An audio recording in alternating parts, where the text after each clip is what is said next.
राज्याच्या कोणत्या प्रश्नांवर, समस्यांवर हे महाशय गांभीर्याने त्यांनी काम केलंय. टेंडर, ठेकेदारांकडून पैसे गोळा करणं, लोकांना पैसे वाटणं, पक्ष फोडणं. अजित पवार ही तेच करतात, एकनाथ शिंदे तेच करतायत आणि राज्याचे मुख्यमंत्री सुद्धा तेच करतायत.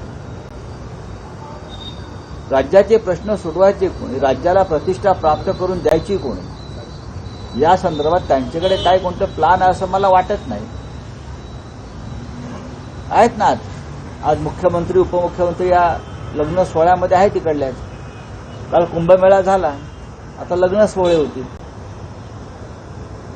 कालपासून मुख्यमंत्री नाशिकमध्ये आहेत, काल बैठक सुद्धा केली. आपण म्हटलं होतं 6,500 कोटींचे टेंडर काढलेलं आहे. आणखी विकास मोठ्या प्रमाणात 6,500 कोटीपैकी किती हजार कोटीचं प्रत्यक्ष काम होणार आहे. कुंभमेळा, या कुंभमेळ्यात 10 ते 15,000 कोटीचा खुर्गा ओढणार आहे.